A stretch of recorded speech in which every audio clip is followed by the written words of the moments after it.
ข้าวยามกลางวันเตียนเฮาที่เลยอ่อนกันอย่างตั้งเขาสู่นิพพาน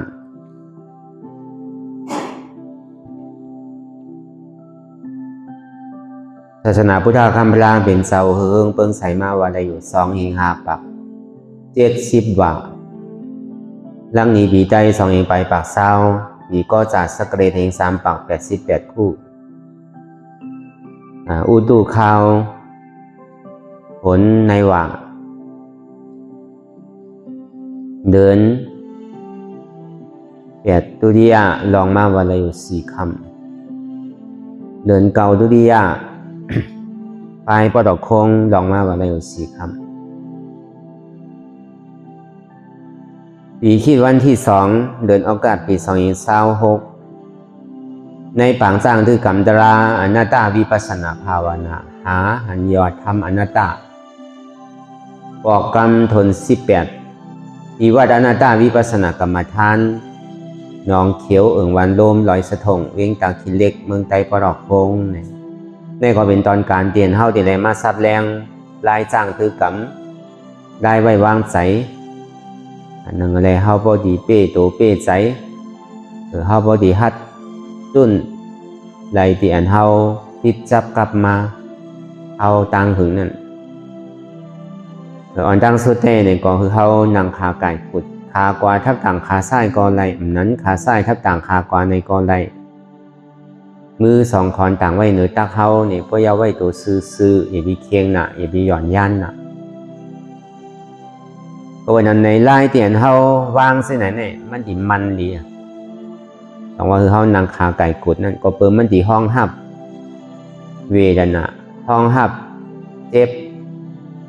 มันดีไรหลีนั่นเพราะเขาหนังมันเจ็บเพ่งกันเซ็งๆเลยก็มันดีห้องหับไรหลี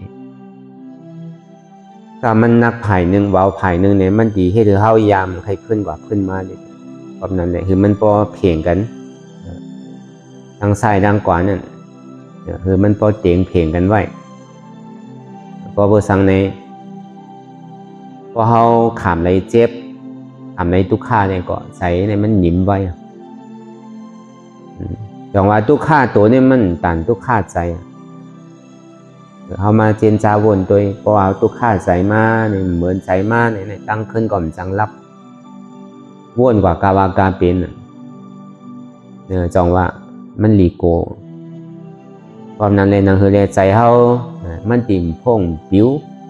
มันติ่มวนกว่ากาวากาเป็น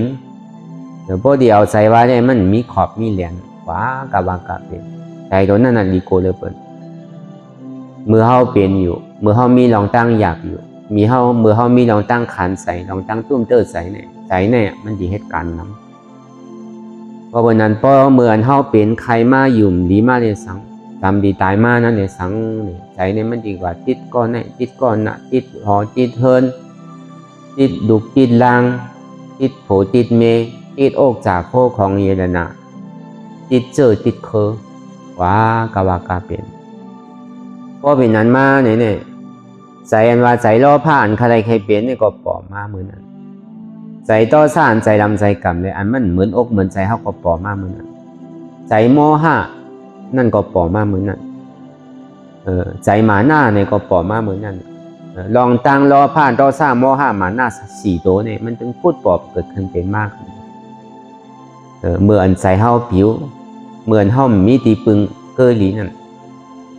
เพราะวันนั้นเนี่ยเพราะมันเจ็บมันเสียมันใหม่มันทุกข้าขานใจมากเนี่ยอันเฮาไรเหตุการณ์ดั้งหลีสังไว้ก่อนลืมแปดหมดมันคุกใจไรเฮาไรหลู่สังไว้ไรต้านสังไว้เฮาไรมีศีลมีธรรมไว้สื่อเฮาไรจ้างตื้อกรรมมาซื่อหือเนี่ยเฮาติ่มคุกใจไรดีลืมแต่เสียงก่อนนั้นเนี่ยมันดีโกนเพราะเฮามาพึกเห็นหัวลองตั้งเสียจาตราลองตั้งมีปัสนาเนี่ยที่เรียกว่ามันพึกไว้ท่า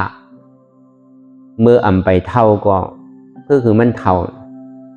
อันเท่าพึกอยู่มือพ่อยามมือเหลียวเนี่ยมันมีส่วนไรส่วนเป็นกันกูก็ว่าลูกอ่อนตั้งแต่อาชัก7 ขวบจึงมีส่วนไรส่วนเป็นแต่ที่จ้างคือกำตราตอนนั้นสาวอยากหูหลานเนี่ยย่ำไปถึง7 ขวบน่ะลูกหักพระเป็นสาวเนี่ย มันก็ยังพอพึกไว้เอาอะตึกเป็นร่องเนี่ยพระท่องสั่งร่องอันนั้นมันเป็นร่องอริยะก็เพื่อสากย่ำไปเตรียมเจ็บโขบเตอในเลยไป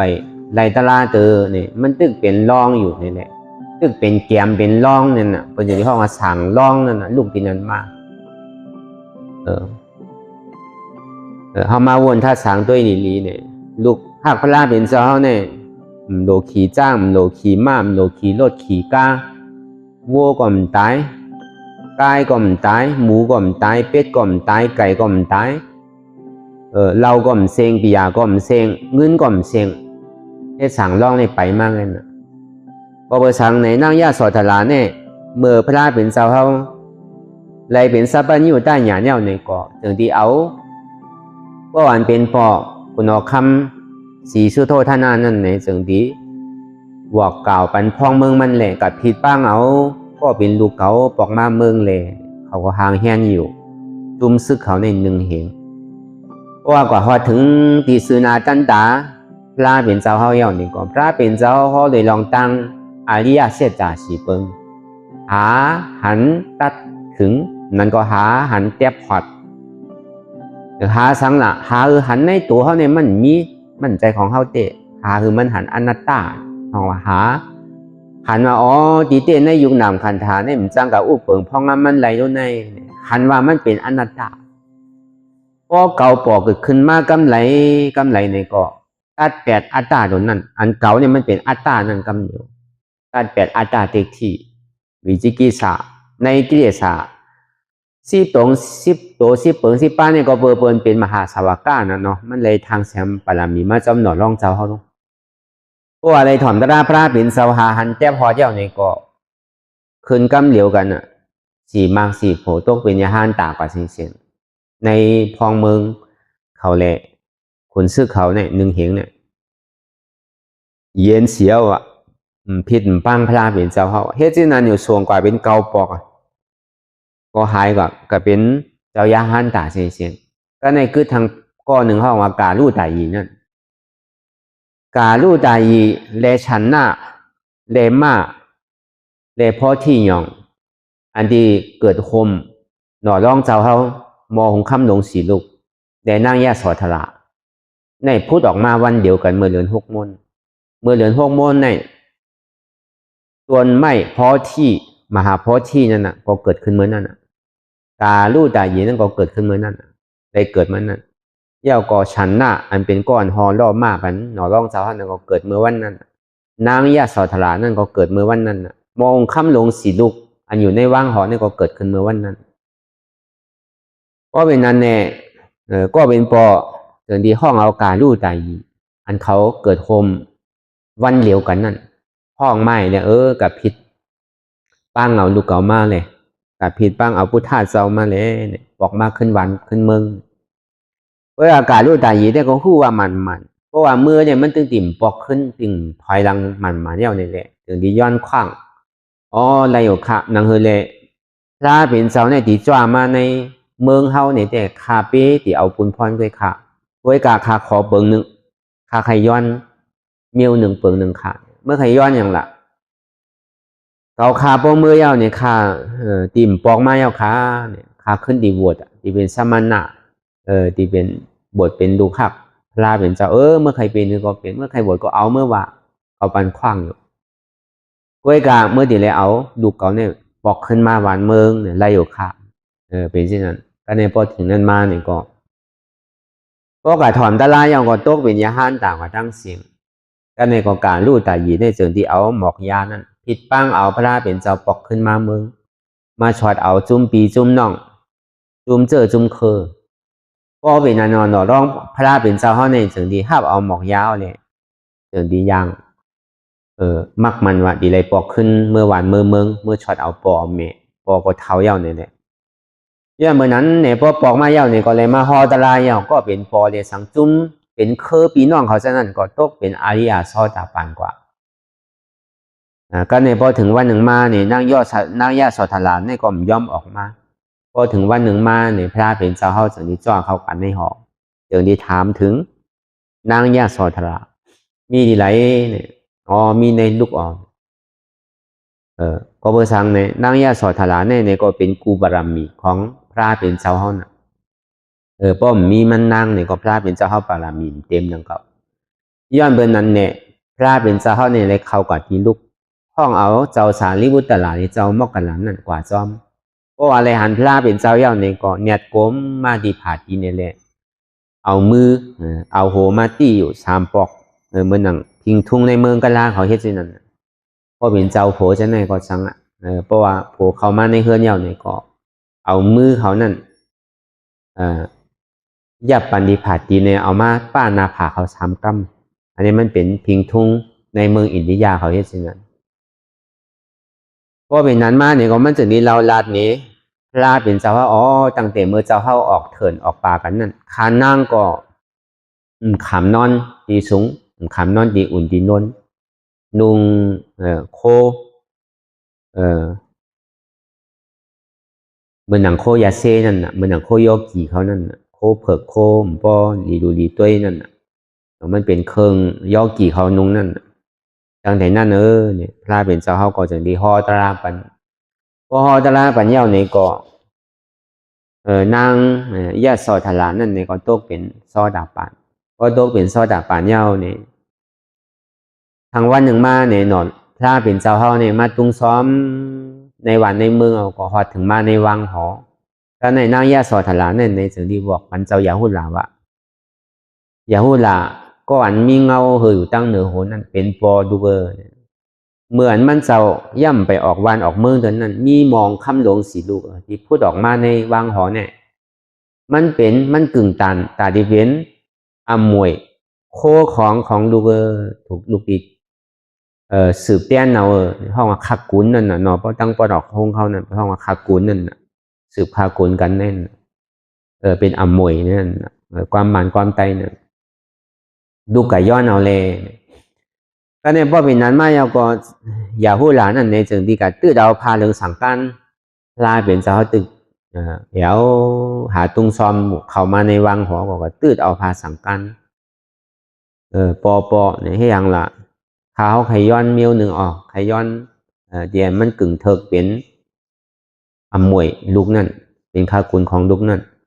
อันปอเขามีมองคำหลงสีลูกเนี่ยมันถูกเป็นของลูกลูกไม่ย้อนได้อยู่ก็เนี่ยก็กะที่ปันดินในเต็มปันไรก็ใครไรก็มาซ้อมเนี่ยก็ดีกึ่งกลางเอาบทตีในว่างหอมสั่งถูกก็ก็อันเป็นปอก็เป็นปู่คุณเอาคำสีโซโทธานานั่นเนี่ยก็วังปึงว่าเจ้าอย่าหู้หลานเนี่ยดีขึ้นเป็นขุนเมืองแกนขึ้นนั่นน่ะแล้วก็ภาษาในเจ้าหนันต้าอันก็เป็นลูกเมน่าก็ตามมีนั่นเนี่ยก็ตีแต่งงานตีกินแข่งมังกรลาเมื่อนั่นวันนั้นกำเหลียวในแหละพระเป็นเจ้าเขาทำเอาก่อยเอากับบทเป็นก็มว่าสังทำคือทางดุกนั่นพอดีกึ่งกลางมาบทในว่างหอความสั่งถูกนี่แหละเดี๋ยวเอาเมื่อที่วัดที่คุณเอาคำเขาเลยดูไว้สวนเซอร์นั่นสวนอุยานนั่นเรียกว่าเอามันไปกว่ามันจะว่าดีได้ขี่จ้างขี่ม้าเนาะมันจะว่าขี่รถขี่ก้ามมันจะว่าดีไรเฮ็ดปล่อยเฮ็ดล่ามแหละกินเหล้าเมายาเรียกว่าสั่งร้องอันนั้นมันลูกตีเสาหยาหุ่นหลาเนี่ยมาก็เบอร์สั่งไหนอันเขามาจ้างด้วยกันเวลาอันเขาลานกว่าเมื่อเจ้าอันเขาออกกว่าเมื่อเจ้านี่ก็เบอร์มันผ่านยากกันเนี่ยจังเฮ็ดถึงการเลยลานออกอีกหนึ่งการเลยว่าปืนเจ้าหยาหุ่นหลาอีกหนึ่งปืนพลาเป็นเจ้าอีกหนึ่งนั่นเลยพอดีเป็นแห้งใสอันไหนมันเป็นอาโจพรดีตาเขาเต้เนี่ยก็เขาก็หลงมัวเลิกเอานั่นน่ะเนาะให้การตั้งเรียนว่าเนี่ยเขาหมดเดียวใครไรนาไรตานั่นน่ะคือมันเป็นกู้โสของเป็นกู้โสเต้คือเป็นน้ำเม็ดน้ำตอนเต้อย่าไปมันซุ่มดอกซุ่มหลายดูตานต้นซ้ำไรตานเจอก็มันสั่งถูกดูตานเจอถึงเพราะไรตานต้นมันจะดีกึ่งตานอันเฮาเลยดูไรตันนั่นก็เลยเฮาติ่มเฮ็ดพี่เฮ็ดเปิงพอเฮาพูดลาเนี่ยก็เฮาเฮ็ดสังก็ผิดจริงๆพอเฮาฮู้ก็มันก็เฮ็ดก็มันบ่ผิดนั่นน่ะก็เบิ่นนั่นน่ะเพราะว่าฮอดกว่าถึงดีในสวนเหย้านี่ก็พอดีปันก็เนี่ยว่ามองคำหลงสีลูกอันที่มีไว้ในวังหอนั่นมันเฮ็ดให้ตายเกิดลูกเนี่ยว่ามันอ่อนเฮอป้วนลองตั้งทุกขาไรเนี่ยที่อันปอหามาในข้าวตั้งเสียสังไขไปแสนกำผาเนี่ยพอดีปันเอาหมวยอันในดุ่มไข่ไรห้าเนี่ย อันนี้ได้ปอหามาเนี่ยหึงอันนี้ได้มันตีอ่อนคือป้วนลองตั้งเกิดเท่าเป็นตายลุ่มคันไรอ่ะเนี่ยอย่าหูหลามคันไรอ่ะคันไรเอาปอเนี่ยสำคัญแลนเข้มเลยเสียอันมันมีนั่นน่ะเนาะแล้วตึกเป็นลูกอ่อนเนาะป้อเป็นนั้นก็ลีอ่ะก้อยการป้อตีเฮ็ดที่ไหนได้มันไล่เนี่ยว่าที่ไรขูดโหเนี่ยที่ไรทาโหเนี่ยป้อมทาโหเนี่ยมันไล่เนี่ยแต่ที่ห้องเอาเจ้าสารีบุตรลาเขานั่นมาทาโหพอมาถาหัวยาวเนี่ยก็ว่าเลยลองตั้งตั้งโมตั้งเสียงเปลี่ยนเป็นใกล้ว่าเกษาแล้วมาหน้าขาตั้นตาตาโสตั้นตาหน้าขาแล้วมาเกษาในตัวเขาในมีขนมีเล็บมีหนังมีเนื้อเลยอันว่าอย่าหูหลานี่มันมีบอกว่าเช่นนั้นเกษาแล้วมาหน้าขาตั้นตาตาโสตั้นตาหน้าขาโลมาเกษาเพราะว่าเป็นทาหัวนี่เป็นใกล้ว่าแต่ในพอเป็นนั้นมายาวเนี่ยก็มันจะดีมาเอาตลาเป็นเจ้าเขาจะดีอาปันอมวยเจ้าอย่าหูหลาต้องเอาดีๆนะเจ้าอย่าหูหลาอมวยมองคำหลงทีหนึ่งเนี่ยเจ็บแกนต้องตอดเนตรสารสันไว้คมแต่อันนี้เป็นหวายยอดถาดเป็นถาดโลเมนาเป็นมองคำหลงทีหนึ่งเจ้าอย่าหูหลาว่านี่มันมีนาด้วยแหละจังหันดูอันเจ็บแกนต้องตอดเนี่ยสันไว้คมแต่เนี่ยสองหันนอหันเพราะหันยาวเนี่ยสองมันห้าพูดอะไรสองมันมีอยู่ค่าเนี่ยอันมันเป็นอยู่มีอยู่เสื่องนั้นเนี่ยอย่าพูดหลานว่าเนี่ยสองมันมีค่ามันมีซ้ำเป็นสังนั้นมันมีเจ็บมีเสียบก็เอาอันเจ็บแกนต้องตอดเนี่ยสันนั่นเป็นมองคำหลงทีหนึ่งห้องว่าเป็นวายยอดทาโลเมออย่าพูดหลานว่าเนี่ยมีต้องเอาไว้ดีๆเจ้าอย่าพูดหลานนี่ก็ต้องไว้เอานะมองคำหลงทีหนึ่งอันนี้เป็นอมวยข้าขุนมองคำหลงทีหนึ่งมองคำลูกตีสองนั่นในอันไม่อันกัดอันอุ่นอันหนาวนั่นเป็นตีโซทารออย่าพูดหลาจงหันจงมีอันไม่อยู่อันกัดอยู่นั่นจงห้าพูดอะไรจงมีอะไรหันเตียวมีเตียวค่ะมันมีดีอะไรอ่ะมันมีดีในอ่ะค่ะมีในตัวแน่ค่ะเพื่อการอย่าพูดหลานว่านู่นจงมันมีสั่งละมันมีไม่มันมีกัดมันมีอุ่นมีหนาวอันไม่กัดอุ่นหนาวนี่เป็นสั่งในเป็นเตโซทัดเตโซทัดนี่เป็นสั่งในเป็นทัดไฟในเป็นมองคำหลงตีสองอมวยลูกทนสองก็ในอมวยลูกทนสามนั่นในอันนักอันแข็งอันอ้วนอันอ่อนอันนักแข็งอ่อนอ่อนนี่จ่องมันหันหานอจ่องมีอันนักอันแข็งอันอ้วนอ่อนนั่นอย่าหู้หลานว่านู่นจ่องมันมีอย่าหู้หลานว่านั้นมันมีอันนักอันแข็งอันโอนอันอ่อนแก่เนี่ยอันนี้เป็นมองคำหลงตีสามเป็นลูกตีสามในห้องเป็นปัทวีเป็นธาตุลินต้องเอาไว้ดีๆอย่าหู้หลานนี่มีก็ในมองคำหลงตีสี่อันจับอยู่ยายอยู่จึ้มอยู่เป็นอยู่ลู่อยู่จะนั่นจึ้มหยอดจับยายอะไรว่ามันหันหยาบมันใจเหมือนหนังนำหยอดใจหนังเกาะพอเขามาหันยาวเตียมันเป็นลู่เตียมันจึ้งเมียวหยอดนั่นมันเป็นเมียวอันหันหยาบก็กับว่าตัวที่ก็หันหนังเกาะมันเป็นนามาธรรมน่ะมันเปียในตัวเลยมันได้ห้าผู้เลยก็ตัวใหญ่ๆเนี่ยสองมันมีอยู่หืออันที่มันเป็นลู่ที่เกิดขึ้นยาวก็ลู่กว่าที่เปลี่ยนยาวก็ลู่กว่าในมีอยู่เนี่ยอันมันมีอยู่ในอย่าผู้หลานว่าเนี่ยสองมันมีอยู่เนี่ยมี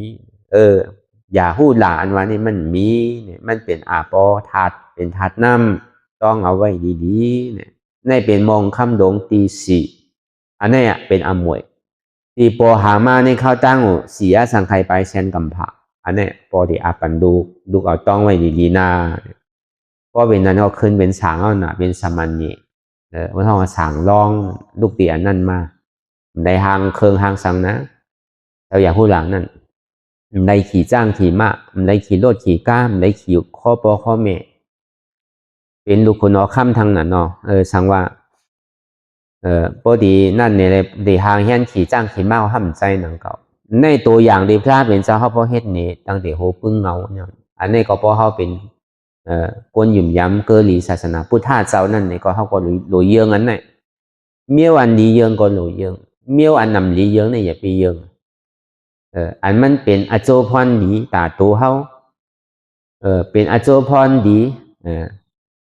ตาเขาที่เหตุการณ์กุศลนั่นเนี่ยดีเยอะเหมือนกันอันที่มันมีอาเปียเก ยาก็มีน้ำต้นน้ำนั่นก็เบอร์นั้นในห้านี่ก็เหมือนนั่นหนังเก่าเพราะเขาต้องไว้ดีอันวันอันเขาเป็นไอลงไอยีไอสามไอใส่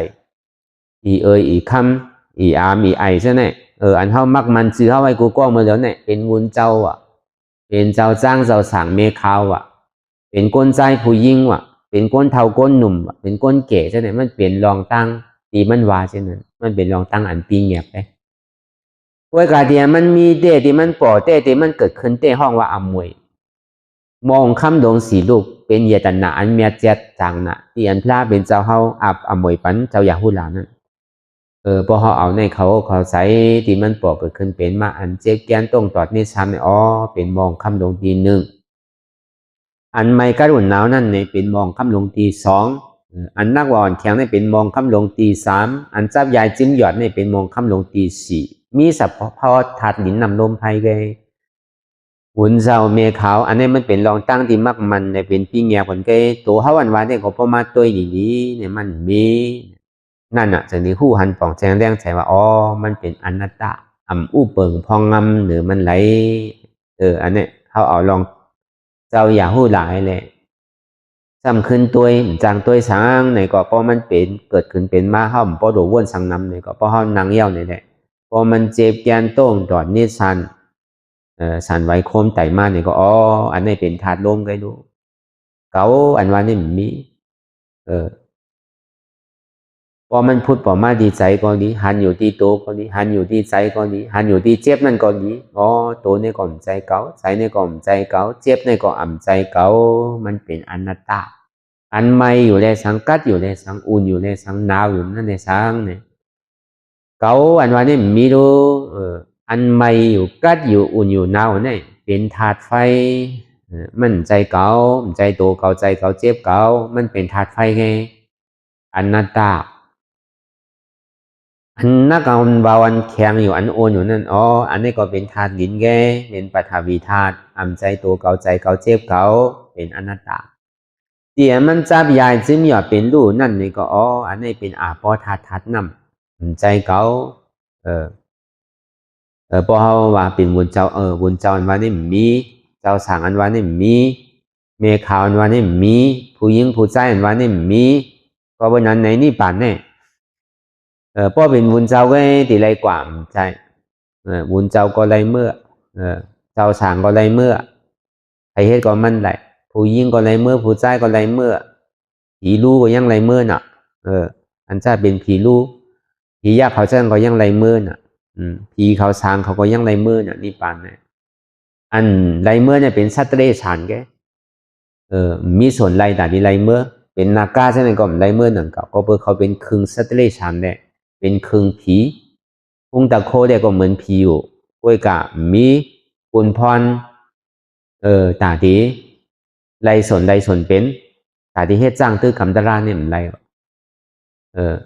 นาคาในเมืองนาคาคนนั้นคนนาคาคนนั้นอยู่ไรเขาไรใครผู้โสเนี่ยก้วยกะเขาดีเฮ็ดอะไรคือมันพอไรนี่ป่านเนี่ยมันไรพอใครนี่ป่านเนี่ยเขาดีไรกรรมศีลเย่าก็จ้างตื้อกำอยู่ในศีลเนี่ยเหมือนหนังผู้ริทัตตะเมื่อหนอล่องเจ้าเฮาตึกเป็นสร้างบารมีศีลบารมีนั่นพอเบอร์มันเจ้าเนี่ยก็เด่นเดี่ยวในเมืองผีเฉยๆแหละว่าหันในเมืองผีในจันตาวติงสาในขุนผีเสจ้างขุนอินนั่นวันนั้นก็เบอร์กับหันใกล้กับหันอยู่เฉยๆนั่นแหละมันก็ใครมาเกิดในเมืองผีวะใครมาเป็นขุนผีวะเฮ็ดชื่ออะไรมันดีอะไรมาเกิดไรเนี่ยป้อเป็นนาคาได้เหมือนจังกว่าเกิดไรวะตีไรเอาศีลตีไรมีศีลนี่แหละคือมีศีลนอนตั้งคือมาเป็นโกนก่อนวะเพราะว่ามาเป็นโกนเอามาจ้างตื้อกำตะลาตีโกนเอาเนี่ยจะดีกว่าเป็นผีไรวะมันใจกว่าไรตาไรนั่นนะฮาวานเนาะคุณนาคาเขาจะนั่นคนกาโลนเขาจะนั่นเขามีส่วนไรส่วนเป็นก็เปิดเขาเป็นคึงตะเรชันคึงสัตวะย่อมก็เป็นคึงผีนั่นจองว่ามีส่วนใดส่วนเป็นหรือในหลงนอกกล้าที่มันเมียดหล่อนต้นเกหรือเปิดในโกนเฮาเนี่ยมีส่วนใดส่วนเป็นเลยเปิดหลอดเลี้ยวก้อนขอเลยเปิดตาดีเป็นผู้ท่าเจ้าเนี่ยก็เป็นโกนเฮาในกล้วยหนังกอบตาดีเลยสร้างแถมบารมีสร้างตื้อกำตะลาเนี่ยเพราะอะไรเป็นผู้ท่าเจ้าวันนั้นป้อมเป็นโกนก่อมเฮ็ดไรเท่ากับถ่อมกับยินเท่ากับตัวในดิกในไล่ที่ไรก็เย่า พระเป็นเจ้าเนี่ยเป็นคุณผีเนี่ยมีเป็นคุณช้างมีอยู่ในเมืองผีว่ะไรฮับผู้ตลาในเมืองผีว่ะเป็นผีลงมาเหตุการณ์ตลาดอะไรเป็นพระรากับมีเป็นช้างในลงมาเหตุการณ์ตลาดอะไรพระรากับมีเป็นก้วนเซ็งๆอ่ะพระราเป็นเจ้ากุสุเอียนนำเดเสเม็ดหินเม็ดทรายในแม่น้ำหลงทั้งหมดทั้งเสียงในมหาสมุทรละทั้งหมดทั้งเสียงนั้นอันดีไรนี่บานกว่านั้นนำพอตันนั่นเสตาในเกาะซึ่งไรมาเกิดในเมืองโกนในเสียงก็เบอร์นั้นเนี่ยโกนเนี่ยมีส่วนไรส่วนเป็นแต่ว่าแม่หล่อนต้อนเกหรือเพื่อนเนี่ยเป็นโกนในกำเดียวมันเป็นศูนย์กลางมันเป็นองตีเดียนสั่งถูกใครกว่าตั้งไรก็ดีไรมาอยู่ในเมืองโคงกลางเนี่ยโกนเขาเนี่ยมันมีเส้นตั้งฐานเขาดียางกว่าได้มี5 เส้นเส้นลงกว่าอาเปสีภูมิเส้นตาที่ขึ้นเกิดเป็นก้นเส้นตาที่ขึ้นเกิดเป็นผีเส้นตั้งตาที่เกิดเป็นหลูป้าหลูป้าเส้นตั้งตาที่กว่านิพพานมีอยู่5 เส้นใน5 เส้นเนี่ยเป็นอันเส้นตั้งที่ให้เข้าปั่นตรงในอาเปสีภูมิเมืองโคงกลางเมืองผีเมืองช้างเนี่ยอันเนี้ยเกิดตายที่เต็มมีเมื่อยาวเส้นตั้งตาที่ออกป้นในเตียนวามันในเนี่ยเป็นเส้นตั้งนี่ปั่นเปิงเดียวกันตาที่ออกป้นนั้นในแหละก็เบอร์ตั้งเสียง4 เปิงเนี่ยมันยังตึกตีจอมกามอันทำไมการตลาดวิปัสสนาเนี่ยเขาอยู่เหนือกามตั้งเสียงมันอยู่หลายคนเขามันใกล้ลาดเลยว่ากามเขาหลีกามเขาให้เนี่ยเขากว่านี้กามนี่ที่ก็ใจอยู่กล้วยกาจื้อเลยกามที่มีเนี่ยจื้อเลยกามมันบริสุทธิ์เสียงเนี่ยเดือเสการวิปัสสนาเนี่ยมันจังเอาเมี้ยวไรตัดที่กัดตัดกามเลยกามมันว่าเนี่ยก็มันเป็นกิเลสสารนะกามในกิเลสสารเนี่ยใครเหมือนกันอ่ะก็เบอร์นั้นในแหละเส้นตั้งเตียนเฮาตียางกว่าเนี่ยอยู่หลายเฮาอย่าไปทางเรียกอันเฮามาเกิดเป็นคนเฮามีกามมีขันธ์นะในภาวะเมื่อเดียวเนี่ยอันเฮายังตึงมีหูมีตามีหูหลังมีศพมีโตเองการลักษณะเต็มทนไรมานังหันเจ็บหันก้นหันคืนในป่องวักมู่โสเฮาในลีหรือเสเปิ้นดีเลยเสผีเลยลีเลยเสสังผีเนี่ยมันมีอันก้นอันคืนอันเมื่อยอันแกนเนี่ยเหมือนเฮาที่เนี่ยมีเขาเนี่ยใครมีสุดะใครมีก็มจังมีหนังเก่าก็เบอร์เขาเลยห้ามกามพรดีเลยกามทุกข้าคันใสอันเจ็บอันก้นอันคืนอันเมื่อยตึ้งมีวะพงยาก็มีวะในเมืองผีเนี่ยเสียงเขาพักก็มีวะที่ได้กล้าขายทั้งในทั้งนาก็มีวะหินจีบมันน่ะเนาะเวลาเมืองคงกลางเขาเนี่ยมีกูเจอกูลองกู3 แสนเปิงก็เปิงนั้นแหละหน่อร้องเจ้าก็ไหลป้าไหลเจ้าไหลเสียมบ้าเนี่ยที่ได้มาเตะปฏิสันติในเมืองคงกลางเนี่ยก็จะนี่เป็นพุทธาไหลเดือเชนั่นในพระเจกาพุทธาในก็เหมือนนั้นดังเก่าที่ได้มาเกิดในเมืองคงกลางตัวนี้เป็นพระเจกาพุทธาพระเจกาพุทธาในห้องเป็นพระราเล็กมันเกิดพร้อมกันใดเป็น5เป็น10เป็นปากเป็นเหงพระราเป็นเจ้าใหญ่เนี่ยเกิดไรป้าเหลียวไงเวลาพระราเป็นเจ้าพระเจกาพุทธาเนี่ยมันจังสั่งสอนคือเปิ้นป่นได้เอาตัวเจ้าเก่าป่นไงอันนั้นที่ได้สร้างแถมบารมีอยู่2 อาสังไขไปแสนกัมภะอันในห้องมาเป็นพระเจกาพุทธะเมื่อหนังอัครสาวกาเมื่อหนังเจ้าสารีบุตรเจ้ามกรานั่นในที่ได้สร้างแถมบารมีอยู่1 อาสังไขไปแสนกัมภะเมื่อหนังมหาสาวกาเขานั่นในที่ได้สร้างแถมบารมีอยู่1 แสนกัมภะก็ทำที่ได้มาสร้างดินไรล่ะที่ได้มาหู้หันทำตารางดินไรกะก็ในเมืองคงกลางในก็หนึ่งเขาเป็นกวนในก็หนึ่งเขาก็บนนั้นในลองกันเท่าไรมากเกิดเป็นก้นเย่าในกองคือเข้าป้อไหวกาหันก้นคือเข้าป้อถังใหญ่เข้าพองน่ะเนาะเกิดมาเป็นก้นจัดหนึ่งแม่ตัวใหญ่ที่ซุ่มนั่นเหมือนเอาไอ้การดารามือเหลียวเนี่ยเข้าโหลเอาเป้าหมายคือมันสูงกว่าเนาะก็เขานั่งกว่าเอาในเสียมันก็ดิ่มไปยามนั่งเนี่ยก็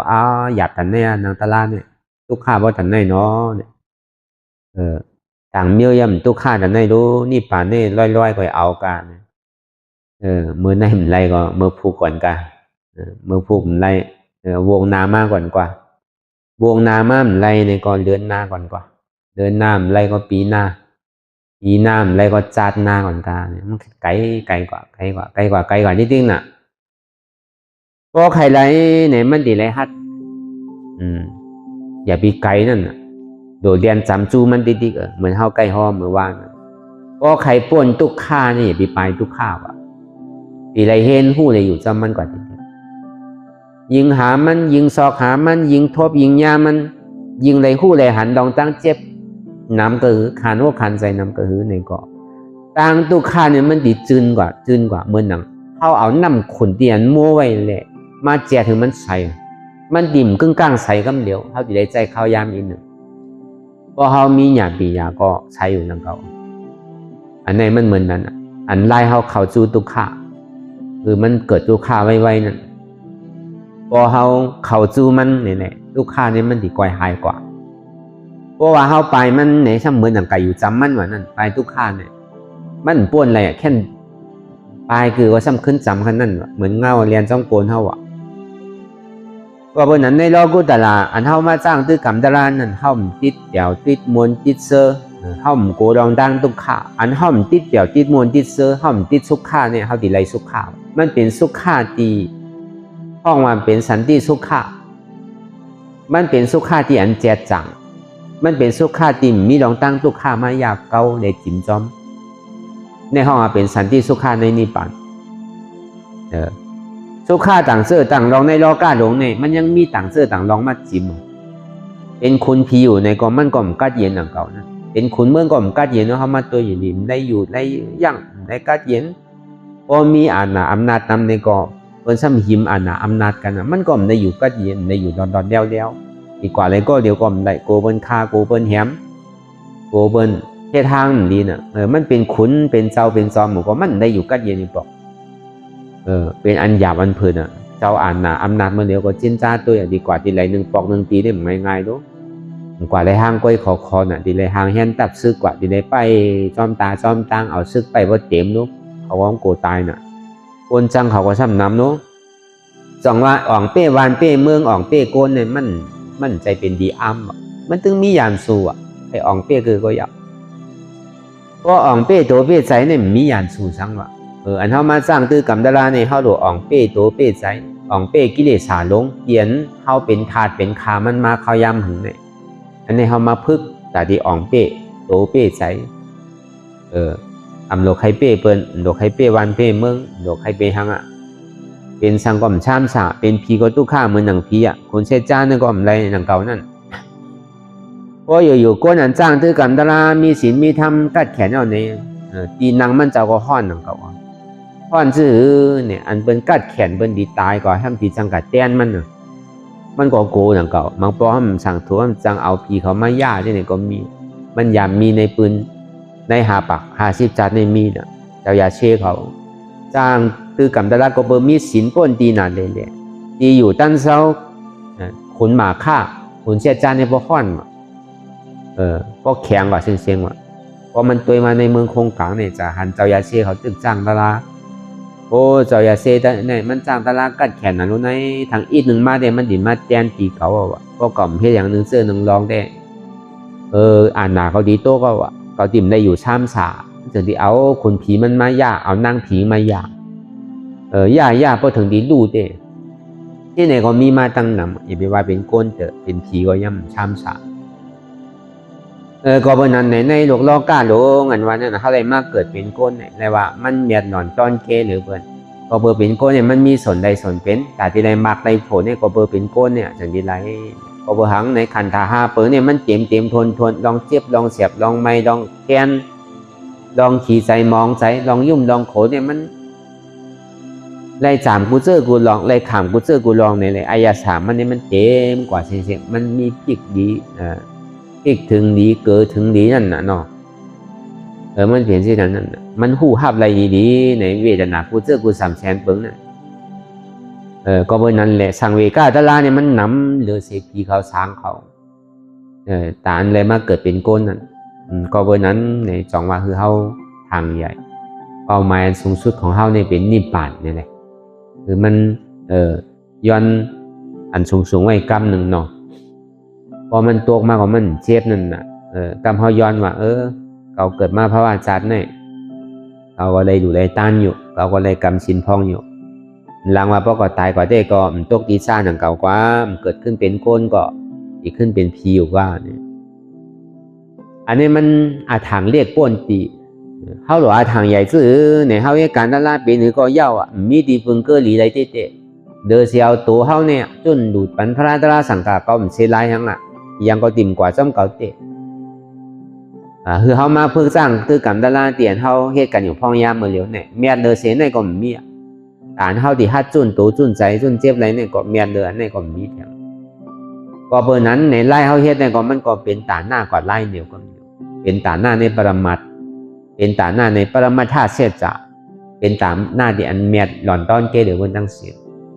อันนี้ก็มันไหลมาเต็มทนก็บนนั้นนี่แหละเขามาวนทัดสางตัวตั้งแต่ที่โกต่อไปตีนมันเจ็บก้นขึ้นมือแกนมานี่ก็มันพูดป่อมาดีโตนี่ก็อ่ำใจโตเก่าอนัตตาพูดป่อมาดีใสนี่ก็อ่ำใจใจเก่าอนัตตาพูดป่อมาดีเจ็บก็เจ็บนี่ก็อ่ำใจเก่าอนัตตาว่นรองเปินก็อ่ำมีเปินว่นรองเขาก็อ่ำมีเขาว่นรองเฮาก็อ่ำมีเฮาว่นรองมันก็อ่ำมีมันนี่ก็เราว่นยาวยาวข้าวยามือหือปีว่าไพ่ปีว่าเทิงเตียนเฮาหันเตียนเฮาวนหันนั้นถึงพอเพียงกันกว่าวนต่อถึงเจ็บนั่นพอสุดวนต่อถึงทุกข้านั่นพอสุดตัดต่อถึงอัตตานั่นพอตกพุทธขาดกว่าอันใดที่มันพูดพอเกิดขึ้นเป็นมานั่นนี่ก็คือเฮาพอหมอวนวางแทบตัดเป็นอนัตตาไหลเนี่ย